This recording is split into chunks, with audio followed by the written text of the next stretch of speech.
Hey guys, happy Sunday to you guys back at home. As usual, I hope you're enjoying your Sunday with your family, with your friends. As usual, you are tuned into the show that is walking with you through your parenting journey. That's what we love to do. We love to share our stories because we know parenting isn't that easy. And just on that same breath, today we'll be talking about parenting and depression. The funny thing is there's a high, number of young parents today, and it's going concurrently with a high number of depression. And we just want to go into and delve into what's going on and what's happening and why is this so.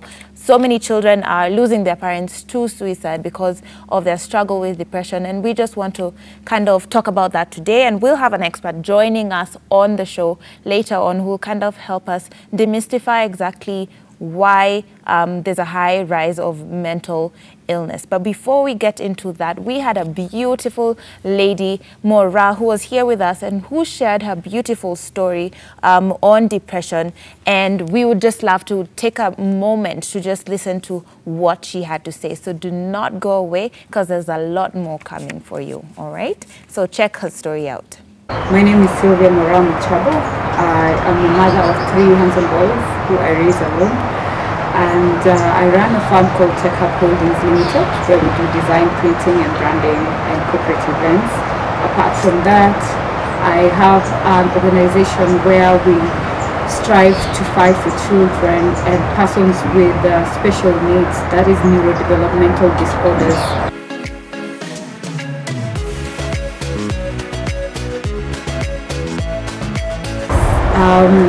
I have encountered depression twice in my life. The first time was when I was a mother of 1. I was still married at the time. And you never realize when it's happening. I had just lost, I'd lost a pregnancy. I traveled, came back because I wasn't feeling well. Went to hospital to do a scan, and then you're told the baby's dead. There's no heartbeat. So we had to go and remove the pregnancy. So after that, it was just a downward spiral because I had, before my firstborn, I had miscarriages, 2 of them. So there was this element of blaming myself for it and feeling like I was not going to have another child, and I was just newly married. And the pressure of like, okay, will I ever get children? If I've lost this one, I've lost others. So I kept sinking into a hole that I didn't realize, because I was trying to figure out why me, why did it happen? Because it's not an easy journey to go through, and that also caused a strife also in marriage, because when you're getting into depression, you have a lot of things going on in your head. You have the questions and you find yourself answering them, and you answer them in a way that it feels right to you. Like, I look at my son and I'm like, why am I here? What positive am I adding? He will be better off without me. And for me at the moment, it felt justified, because I felt like I was causing pain to him by all the stress I was going through. I was working too hard. We're going through challenges in our marriage at the time. So you start telling yourself, if I got out of this picture, life will be better.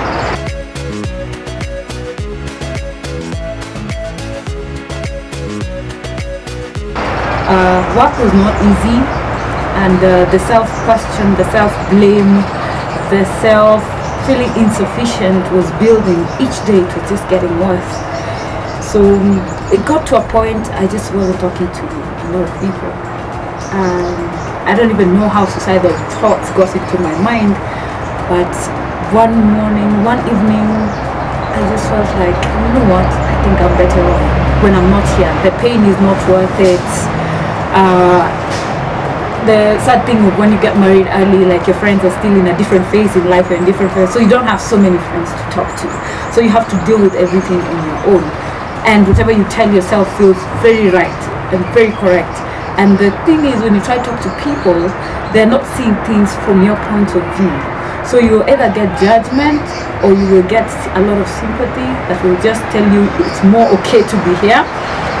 But I think at that time I just needed a different light, and if someone to shed a different light to the whole situation, so that I could stop focusing on why I was not enough and just justifying like why I should continue living. But I didn't have that at the time.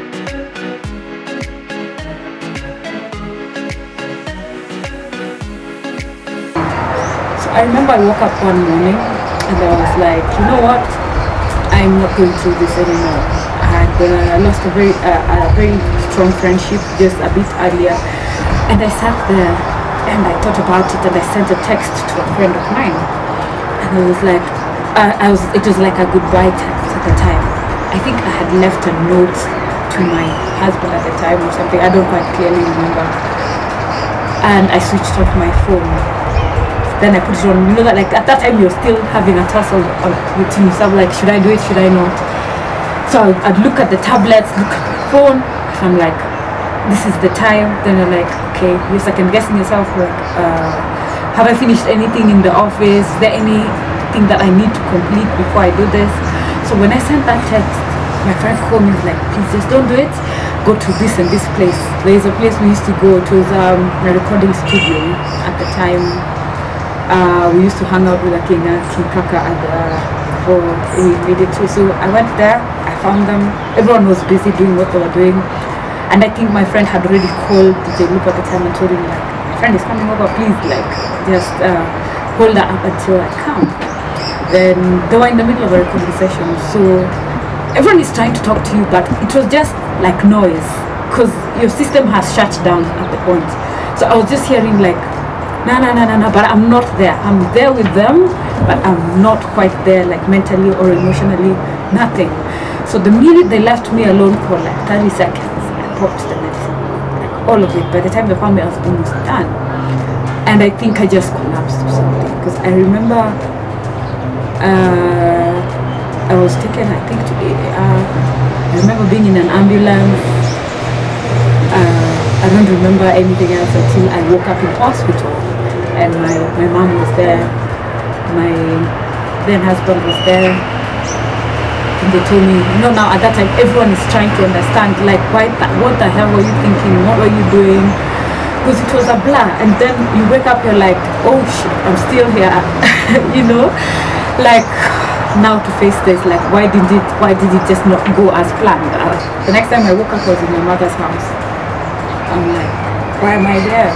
Oh, my mom was very supportive, so she told me, oh, you need a lot of care, you need to go see the doctor, you're here because you need someone to be with you throughout. I'm like, why is my baby? So he told me, you're here with your son is around, but you'll be here for a while. So all I used to do was wake up, take medicine, wake up, you know, medicine, shower. Like that was the life for a while, until now over time then I would now regain myself. Like I'm supposed to be going to work. Why am I not in my own house? What is going on? And then now everyone around you does not understand.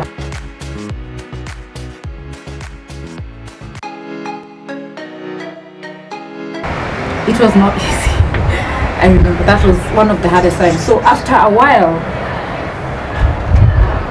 someone came like when they felt I was getting better, I walked in and like, what are you thinking? That was so stupid. I'm like, what are you talking about? Why am I don't need this. See, this is what I wanted to get away from. You know, that expectation of everyone wants you to be like this, you have to do this. I'm like, that is why I wanted to leave. Like, can you guys just let me be? I remember after my parents left for work, I was like, you know what, I made a few phone calls, because even my phone was taken away. I was like, everything was taken away from me. So I decided I'll call a guy who used to do for me rental. And yeah, so told my son, dress up, asked my sister help me pack my things, went back to my house. When I got to my house, everyone is shocked, like, you're not supposed to be here. I'm like, it's my house, why are you guys behaving like I'm not meant to be in this space? Then at some point, when my dad came, he was like, I think you should go back to your parents, leave me with the son. I'm like, he's my child, I'm not leaving my son for anything. And with that, I just felt like I was being pushed to a corner. Everyone is questioning why, like doubting you're okay.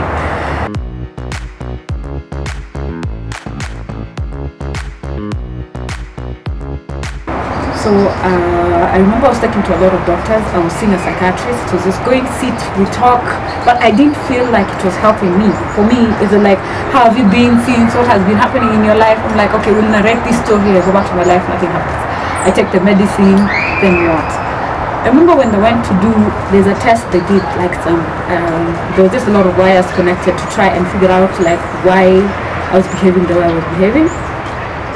And the conclusion was, at the point I had lost my emotional attachment to the world.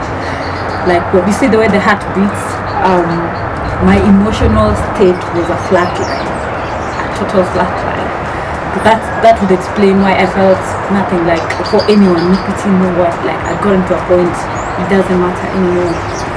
So with that story of like, oh, go back to your parents, I felt like I was not welcome anymore. I would look at my son, I'd feel bad that I tried to go with my life at the time, because I would see how the environment was, and I decided I'm not going to stay. So I went to Sharia house, took a passport for him and myself, and I went to Uganda. I stayed there for I think 2 weeks, just to try and figure myself out. I used to put on my phone once in the day, just to tell my mom I'm fine. So that was my first experience with depression. I was on medication for quite a while, and then I just got back into it, got back into work. Life regularized, not quite 100%, because of course marriage suffered, that's true, because there is strain, there was separation for a while, and we got back together. Then it hit me 2 years later again, when I'd gone through the separation with my husband, got back together, that I managed to go through it. Then I got my son, my second born son, and one day he used to be very sick, he was very sickly. So one day he was having like shakes. Then I went to the doctor, because we were in and out, and then the doctor would say no, it was just a habit. Then one day he got a full-blown convulsion. So we had to run from doctor to doctor, try to find out what was the matter. So it just triggers the whole, you know, like, I just lost a child. I've gotten a child. Why does this child have to have an issue? Like, how am I supposed to deal with that? So it opens the wounds that you thought you had closed, like the past that was already put aside. So we went to a neurologist, we did a CT scan, then we told my son had a sclerosis in his head. That means like he had a wound. So that didn't make sense to me. So you start questioning God. You've taken away 3 children. Now you've given me a child, and you've added more to it. I'm like, why would you do that? And then after like 2 days later, I go to the doctor and I'm told I'm pregnant. And I'm like, are you crazy? Like, how can I be pregnant? I have just been told this child needs care. I've been told they have this and this, and then I'm pregnant. I'm just trying to recover with all this. So I was like, I can't do this. You know, that's the time you go, I try to tell I'm not ready. I can't be a mother of 3, not with this that I have. I went to my mom, tried talking to my friends. At the time I was very ready to abort my child, in all sincerity. I was like, I can't. So I was like, I have 3 months to make my decision. Am I going to carry this pregnancy to term? I need to decide. That was the second. So now it was now sinking, trying to decide, trying to like, you've taken 3, you've given me 1. After with issues, then now you're giving me another. How am I supposed to deal with this whole situation? Like, what are you trying to do? We questioned God a lot at that point, and it wasn't making any sense. So I told my mom, you know what, I can't. I want to get rid of this child so that I can pay attention to one, because I also don't want to be having to deal with this, carry a pregnancy, then I lose it the way I've lost the others. It was a very strenuous period, very extremely strenuous, because at that time you have to work. My son was put on medication every day. It's not like financially we were doing great at the time. It was a strain, like it was like living hand to mouth at the time. So when you look at all that, then my mom just sat me down and was like, you know, the God who has taken away the other children and has given you these kids will make sure you go through this. And don't stain your hands by getting rid of the child. Just have the baby, let me raise the child. So I told her, think about it. I sat with my friends, looked at the options, we're looking at the streams, that evil that's going on all around.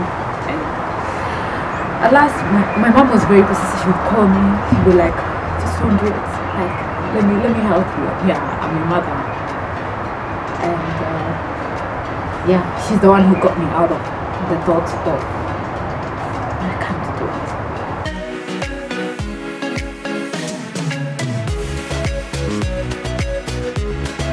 The power of the mind is very strong. It is extremely strong. Because right now, in hindsight, when I think about it, and I'm like, what was I thinking? But if I put myself back in that space that I was, everything made sense to me. Everything was clear. Like when I would like, my child would be better, I had my own reasons. Like I would give it and justify it, and it was fine by me. But so people have to just try and get to understand what is it that you're going through. Like go in their shoes. Don't say it should be no. Try and see things from their point of view. Then you lift the person from that point slowly, not forcefully. Just be empathetic. Try and understand how they're looking at things, and then just try and slowly shift them to this other side. Like shed light on the other side of life that someone is not looking at, because at that point it is just on your head, and you will build castles, you will build everything, and it all looks very rosy and perfect, that no one can tell you like it's not worth the while. So it takes hand holding, it takes a lot of hand holding. So that was Sylvia Mora sharing her story. I don't know if Sylvia you're watching, but I just want to say thank you so much for just taking the time to share your story with us. Just as she was wrapping up, she did mention that it's, you know, the power of the mind. So it is a mental illness, and it's a struggle of the mind. And I just want to introduce our guest who will be helping us, you know, tackle this issue, because it is on the rise. It is real. Depression is real, and it's important that we tackle these issues before they get any worse than they already are. So karibu sana Sally to the show. Thank you so much. Thank you so much for joining us. Yeah, you told me you're part of an NGO that kind of deals with mental health issues. We raise awareness. So you raise awareness on mental health. Exactly. Maybe you can give me a little bit of detail on what kind of statistics are we looking at? Like what kind of statistics and stories are coming your way from a professional perspective? Well, I can tell you the people I've dealt with personally, I could say the depression is mostly something that has built up over years. And then you find they don't really have somebody to talk to. So they're left thinking they're the only ones going through what it is they're going through. Yeah. So you find somebody is in trouble, in problems, maybe financially, emotionally. The imagination usually is, I'm experiencing this alone. No one understands me.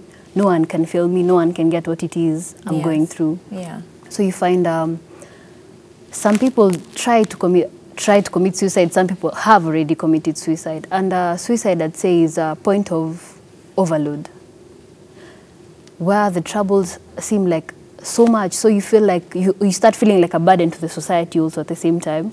Start feeling like a burden to the family, to friends, to the society basically in general. So this situation, you look at it, then you feel like the solution would be just to commit suicide. Yeah. Because, you know, there are a lot of people who don't understand what suicide is. They're like, what's the suicide? What exactly will lead you to this?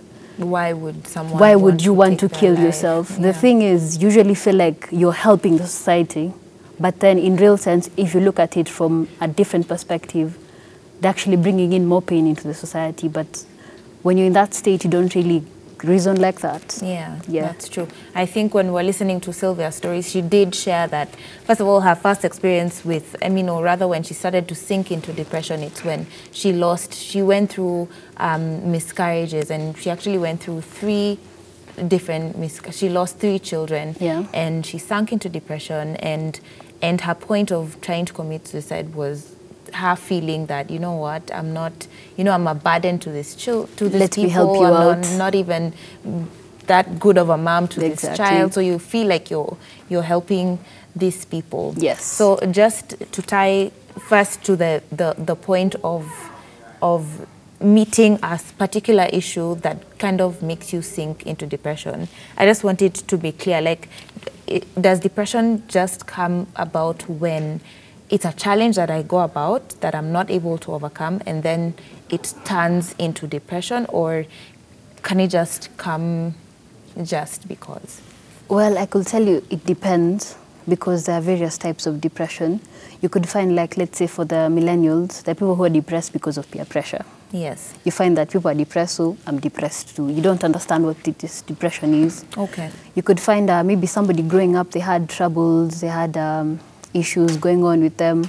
They kept it to themselves. They are now at an age where they need to act like an adult. So as society dictates, and they can't keep up with that. Yeah. So it gets overwhelming.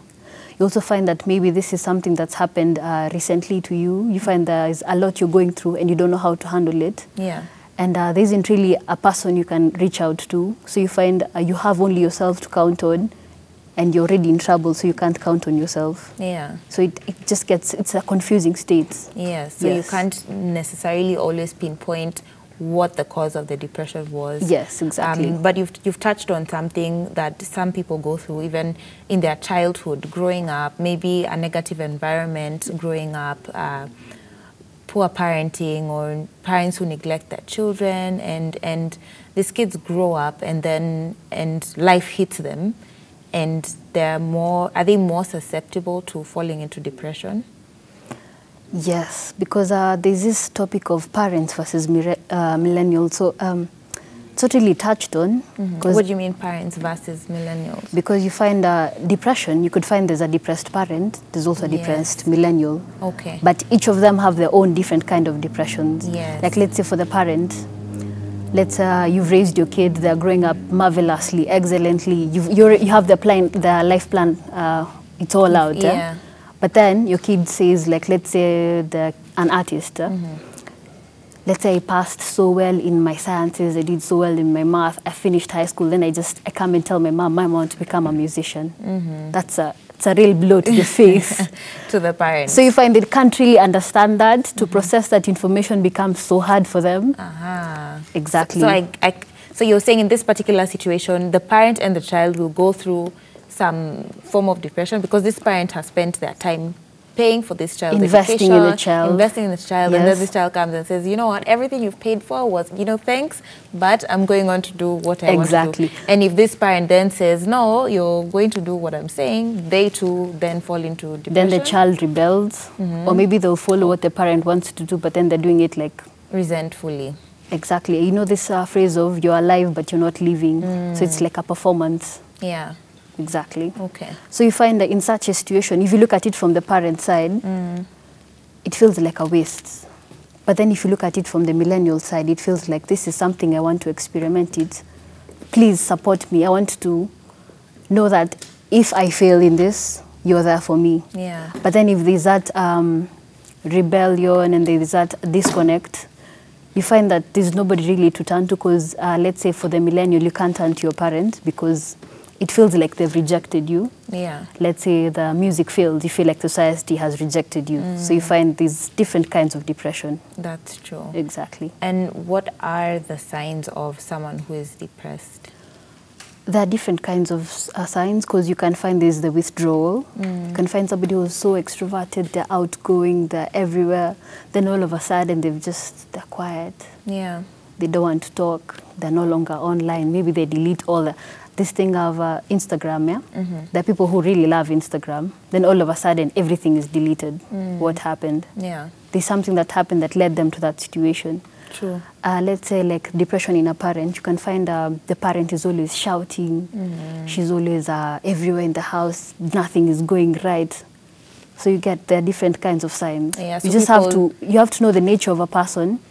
And if they go against that nature, something went wrong somewhere. Yeah. However, the funny thing is that there are times where you can never tell. There are people who've committed suicide in the past, and you're just like, what? This person was How? depressed? Because when you meet them, they're happy-go-lucky, they're, you know, Masqueraders. this strong person, they're, you know, always making everybody else laugh. And we've even had, you know, international celebrities who you're like, this person was a comedian and he took his life. Or even people who you personally know, you're just like, what? This person was depressed? I could never tell. So in that instance, are there hidden signs that are not necessarily, because you see the ones you've talked about are outward. So someone will withdraw, someone will, the visible signs. So it's very visible that this person's behavior has changed. But I feel like most times, or more often than not, people have learned to kind of mask their true feelings or what they're feeling within, and then you come to a stake in their life. That's exactly what I'm talking about when I say people have become performers. So you find somebody's living a life that isn't really them. Yeah. You find when there are times, let's say like the case of a comedian, they're outgoing, they're cracking jokes, but then when they're left alone, yes, they're so quiet. They're just reflecting on life. They're like, what am I doing? Is this really me? And that's when they're alone. Yes, exactly. So you see the thing with depression, you can't really tell, you can't like point out, oh, wait, you look like depression, eh? Okay, so let me help you. Yes. It's a matter of loved ones and the people who care about you. This is where you find friends, you're supposed to check up on each other, maybe every once in a while. Yes. Because you find like these masqueraders, they've found a way to make the society think they're okay, but really they're not. So if there's somebody who's close to them, who approaches them and talks to them, they'd actually break down in tears and cry and tell you, I'm actually really going through a lot. So you find the thing is, the environment they're in should be more conducive for them to speak up, because communication is what would help us deal with this depression that's going on. Yeah. Exactly. That's true. And I think when we're listening to Maura's story, she shared about expectations. She felt that people had this expectation of her to be this person who's needed to perform to a particular extent. So do you think that expectations has kind of, the expectations we put on ourselves or others, or we feel others have placed on us, is kind of what is affecting the high rate of depression? You could say it's the societal standards. Let's say in the case of a student, they finish graduation, then they're expected to get a job, get a house, get a family, and it's not working out for them. Yeah. Like the case of a mother, they're expected to have this kid who grows up to become maybe a doctor, a lawyer, those traditional courses. Yes. And it doesn't work out. So they feel like the society won't really accept them. Then it comes to the point where they feel like their family also won't accept them. Yeah. Then it feels like your friends also won't accept you. So you get to a point where the pressure to become somebody you're not overweighs you to the point of you feel like, okay, I'm done. Okay. It's been real. Yeah. Wow. Okay. We're going to take a little short break, guys. We're going to take a short break. Do not go away. We'll be right back. Welcome back, guys. If you are just joining us today, we're talking about depression and parenting. And we had Sylvia Maura, who shared her story of depression and how it affected her parenting, her marriage, and we're able to just hear from her. And right now, we're having a conversation with Sally, who is an expert on mental health. And if you guys read the stories around, you do know that mental illness it's real. Depression is real, and we're losing very many people. Children are losing their parents to depression, and we just want to be a part of, you know, trying to figure out how we can respond to this and how we can be there for someone who might be going through depression. So Sally, I'm just thinking, because the fact that it's growing by the day. Like everywhere you turn now, there's someone who's depressed. There's someone who is having anxiety, depression, just all these mental illnesses. And I'm just wondering what went wrong with our society? What is it that's happening? What's the pressure? Is it social media that now we have this platform that's enabling us to compare ourselves to everyone else? So now you're thinking, me, it's my life that's messed up. What are your thoughts on that? If I can quote Sylvia back to her, she said it's all in the mind. Yes. It's a matter of what you're thinking. Oh, really? Yeah. So let's say if you see yourself and then you compare yourself with your environment and you feel like I'm not yet there. Yes. I'm not doing what I'm supposed to be doing. Then the pressure of the societal standards start to kick in. The pressure of performance starts to kick in. Yeah. The pressure of finance starts to kick in. True. So you feel so many things all at once. Yeah. Then it feels like it's an overload of a socket. You just want to blow up. Yeah. Exactly. I could say the thing is, if you ever feel like that, take a step back. Look at where you are in life. Ask yourself, okay, so I'm here. I've done this, that. This is my past. This is my present. Where do I want my future to be? Yeah. Because if you set your own standards and you don't like compare yourself with society, it's going to really help you out a lot. Yeah. Because I feel like, let's say in my case, let's say if I was to compare myself with my peers, you know, there's this pressure of this bikini bodies. Yes. There's the pressure of the makeup. There's the pressure of the very rich boyfriends. Relationship goals. Exactly. Yeah. So if I was to push myself to that point, I think I would have blown up by now. That's true. It gets to a point to just step back. You're like, okay, this is what I can achieve. This is all the energy I have for this. Yes. So you just stick to your own kind of levels. Like, set the rules for yourself. That's true. Don't let somebody determine where you should be, what you should be doing, Yeah. who you should be. Exactly. That's true. Because I do agree with you. Because I mean, what I think is happening is we place so much pressure on ourselves, or we allow society to place so much pressure on us, where you're like, you know, by 30 you should have, you know, you should be married, you should have kids. You should be stable, your Driving finances this car. you should have figured out everything, you know, Exactly. by 30. But truth be told, if you do read stories of guys who've made it legitly, you know, so that like guys who've actually gone through the struggle of building and growing, it's gradual, and some make it start to make it at 40, at 50. In fact, my mom-in-law usually says, you know, people, why you guys pressure yourself? People make it at 40, people make it at 50. If you look at CEOs like KFC, we were actually talking about this a few weeks ago. KFC CEO, KFC just came up, and I mean, the guy was old. He wasn't young. But us guys want to make it now, want our billions now. To shoot to success. Yeah, and we've put so much pressure on ourselves. But what interests me most, or what's baffling me with, even for parents, or even for morale, like I would imagine, and I wish I had a chance to have a conversation with her, because you would imagine that maybe having kids would make you feel like, okay, maybe let me just stay for the children. But it gets so bad that even that's not enough, you know. Yeah. What do you think about that? It could be possible where you find, you feel like the kids you have are your last hope. Yeah. It's the last string before it breaks. So you find, like let's say in my case, my mom is a single mom. Yes. We're all 4 girls, and then I'm the last one. Okay. Say my mom was going through depression. Yes. And none of us is noticing it. It will get to a point she feels like, you know what, you guys are grown up enough. Yeah. You're all above 18. This is Kenya. You know how it looks like. You know how life is. Okay, now. Okay, Yeah. bye now. But then let's say if what goes on in my family, we're all together. The times we come together, we talk, we communicate as a family. Yeah. So you feel like you don't feel left out as such. So if there's that reach out, Yeah. it gives you a bit of hope every day, every day. Like let's say sometimes we'd have fights with my mom. 6 months on, we're not talking, just silent treatment in the house. 6 months? 6 girl, months. Come on, Sally. That's silent treatment. That's not right now. I'm talking about like anymore. back in the days when we had those fights. I'm just saying, So you find 6 months, we're just passing her in the house. Yeah. Just not even high, just like eye contact, just Yeah. that. But then you find after those 6 months, now it's a 7 month, okay, now this is too much, let's talk. We sit down, we talk about it, we solve the case. Yeah. And then we move on like nothing ever happened. It even feels That's like we were true. just quiet for like a week. Yeah. Exactly. So the reaching out is what matters. The reaching out is what matters. Yes. Okay.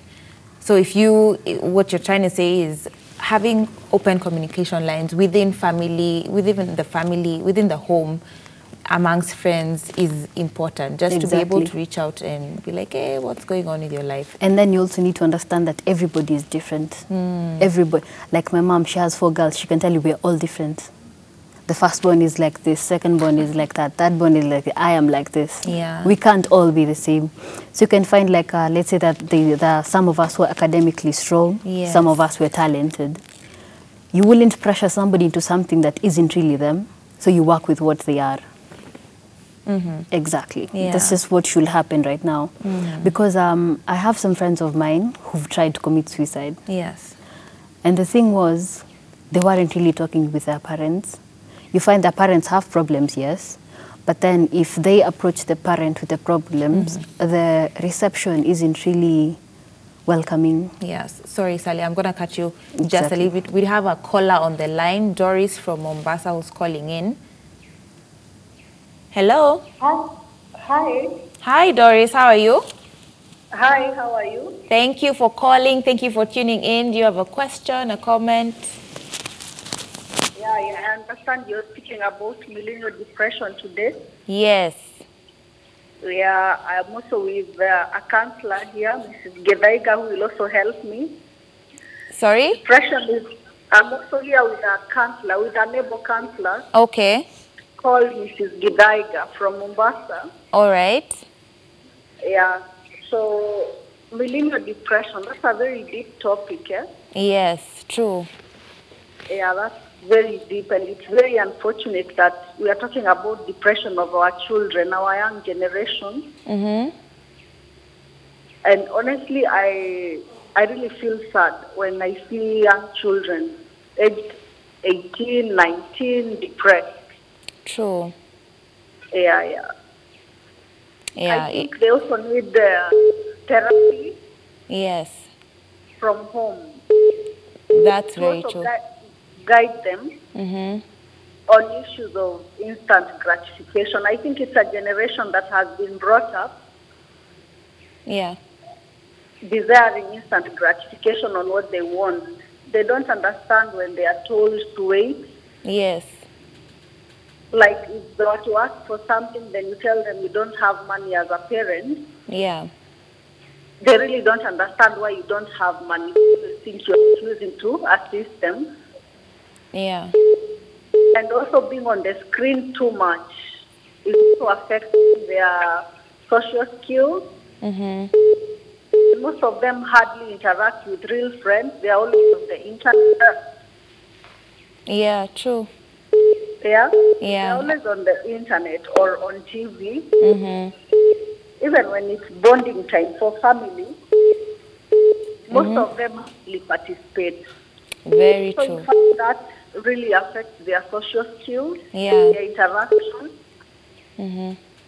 And they're also not able to communicate their needs well I hear you. because they haven't been interacting, you see. Yeah, so So the social. parents also don't understand them because also the parents are also not interacting with these children, you see. Yeah. Yeah, and there is also so many dysfunctional family in our societies, Yes. which is not in the situation. Yeah. Mrs. Gidaiga will answer the rest. Yeah. All right. So we'll hear from Mrs. Gidaiga. Hello, how are you? Hi, hi, Mrs. Gidaiga. How are you? I hear you're a professional counselor. Yes, I am from Mombasa. So what are your thoughts on the topic today? The youth today that you are talking about Yes. has many challenges. True. As she has said, there's a parenting issue and lack of skills, not only communication but emotional intelligence and social intelligence skills. Yes. Lack of assertiveness skills and many other skills of living. So when they meet challenges in life, either through social media or through their families or community issues or challenges, academic issues in school, it can make relationship issues, Yes. especially peer pressure. Mm-hmm. Most of them are not able to cope with that. True. And they end up not only becoming stressed and move from stress to depression, but many of them are using escapism by means of drugs. Yes. So maybe you can help us, because of time, you can help us just summarize your final statement. We can wake up as a nation Yes. to save youth and to forget 15 years, 24 years, majority of them HIV positive. And so all these challenges are the ones that are causing depression and suicide because of depression treatment. Yes. So maybe the psychologists and the professional personnel should conduct psychotherapy. Okay. All right. Thank you guys so much for calling in. So yeah, I do agree with the contributions they've had to mention. You know, that our kids today don't understand being told no. They want that instant gratification, and they're spending a lot of time on the screen. So maybe relating with people is also building up eventually to being easily exposed to these mental illnesses that we're going through. And I think what she's sharing is just being able to access some psychologists to help, or counselors to help as well, and parents spending more time with their kids at home. I don't know if you got something from the call. Yes. Yes. Well, if I could summarize everything, Yeah. I could say everybody has their own side of the story. You just have to listen to it. Yeah. Because you can't actually point out, it's your fault, it's your fault, it's your fault. Everybody has chipped in individually Yeah. to lead to this depression on either parties. That's true. So the thing I would end up saying is there just needs to be an open communication Yeah, on both sides. Yeah. And with this communication, there should be reception. Because you find if I approach my mom and she doesn't really listen to me, I wouldn't approach her a second time, because what's the use? She didn't listen the first time, she won't listen the second time. Yeah. Exactly. Yeah, and I think even parents being present, because I think parents are also caught up in that race of wanting that instant gratification, or wanting to provide their kids so much that they'll be away to work so that they can provide. But then, you know, what the outcome of that is that now when you want to talk to your mom, she's not there because she's out there working. And so the kids are being raised by television or their peers, and that's... Another thing I would like to say about parents is this thing of these committees, layman's chamas. You find, like let's say the women's meetings. Yes. You find they go bragging out. Oh, yes. My daughter is doing medicine. Okay. Mine is doing law. Yeah. And your child is just there. She's not doing anything. You find that there's a lot of pressure for you to bring something to the meeting. So you find you're pressuring your child into something that isn't really them, because you want news for the committee. Yeah. I will tell such parents to stop listening to those committees, because the more you push a child to something that's not them, is the more you push them away from you. That's true. Exactly. All right. I just want to remind our viewers at home, if you are watching and you have a question, a comment, you can call in, and as well as you can text us on our SMS line. That's 40975, or reach out to us on our social media handles. Say hi, ask a question. If you have a story that you'd love to share with us, do let us know what your story is, and we'd be very happy to talk about it on the show. So, Sally, I just wanted to ask you, just based on what Mrs. Githaiga was talking about. Yes. Psychologists and counselors, why do you think it's such a... When someone says, I'm seeing a psychologist, it's like, you must be going through some serious problems. Have you gone mad? You know, why is it that it's not part of just a healthy lifestyle? Why don't we see it as just part of a healthy lifestyle, day-to-day living, just getting mentorship more or less? I would say it's culture. The same way, like the way you see it in the movies. If somebody's seeing a psychologist, Yes. it's bad. Yeah. So the assumption is, if I say I'm going to see a psychologist, the assumption is, wow, I'm going through some nasty things. But in real sense, I just want some help. Yes. So I'd say instead of, because you know that people actually don't believe in seeing a professional. The argument is you haven't really been through what I've been through, Yeah. so you wouldn't understand what I'm going through. I'll tell you, just try it out, because there's nothing really there to lose. Yeah. Exactly. Yeah. So you find seeing a psychologist isn't as nasty as it seems. It's just a form of help you're looking forward to. That's true. Yeah. And maybe to just kind of demystify, like, okay, so for example, when you guys are raising awareness on mental health, are you just, what exactly are you doing? Are you just saying, hey guys are in trouble? But I mean, my question is just, what are you doing thereafter? I guess more of it will be the testimonials. Yes. Because I told you we deal with people directly or indirectly affected with mental health depression. So you find the testimonials are what speak for us more. Yeah. Because we can't go out saying, hey, hi, I can help you. Nobody would listen to you. That's true. So I'm like, okay, listen to her. I helped her. Yeah. I can help you too. Yeah. All right. So what, I mean, just final words, what are, even from your experience on meeting, I know there's no one solution to depression, and I do understand that even from Mora's story, it's something that reoccurs.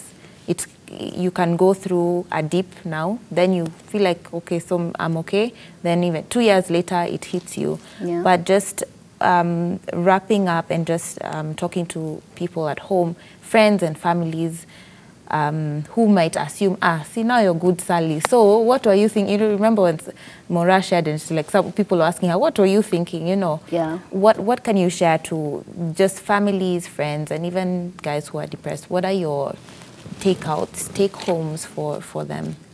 Well, all I could say is communicate. And it's all in the mind. Yes. So before you actually try to reach out, try actually reaching out to your own self.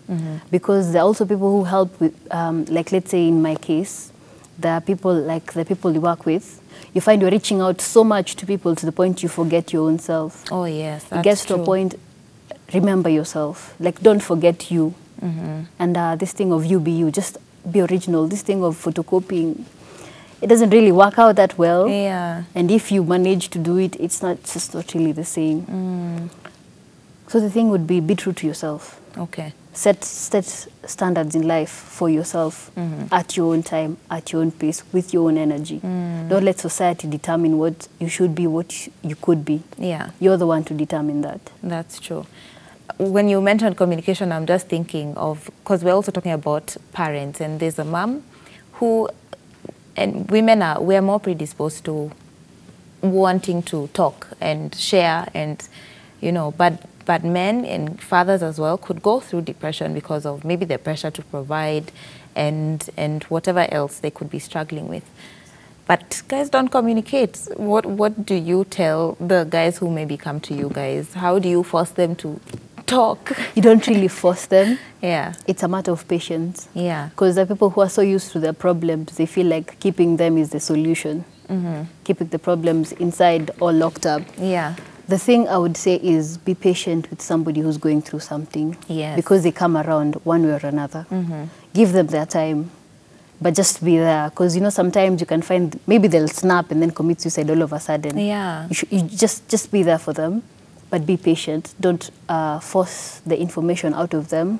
Because if you force it out, it won't come out the way it's supposed to. That's true. You've talked about patience, and I'm just thinking it's very easy for someone who's there for someone who's depressed to get tired and say, come on, really?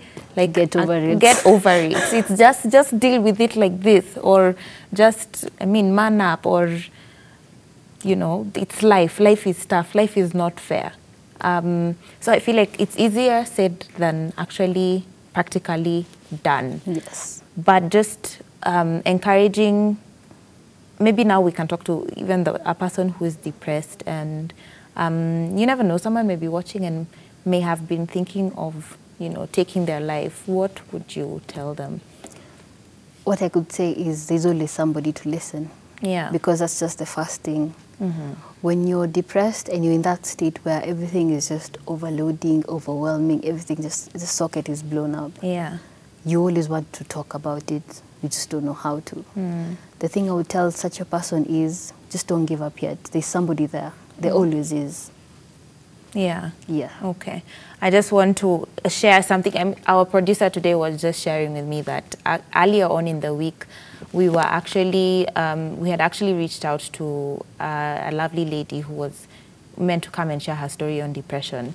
And I think when she tried to call her a couple of days later, she couldn't get to her. And so she reached out to the person who linked her up to this lady and found out that this lady actually took her life. Yeah, so I just want to, you know, from being mommy to the family who is bereaved, who has lost a loved one, I just want to, you know, pass our condolences from Ebru and being mommy. I hope you guys find peace, and just for anyone who might be going through a difficult time, you're precious and you're loved, so we need you here on this earth, so it's not yet your time. So yeah, I just want to thank you, Sally, for your time and for coming to share. Thank you so much for also what you guys are doing with your organization and on mental illness. And I hope we'll be able to hear from you again, hear the stories that are coming out from, I mean, the testimonies that are coming from your end. I would love to share. Yeah. Yeah. So thank you so much for coming.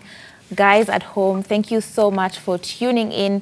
Still do feel free to share your stories with us. The SMS line is still open. We'll be more than willing to, you know, reach out to you if you're going through something, and we'll be more than willing to you know, connect you to someone who would be able to work with you and help you through whatever it is that you're going through.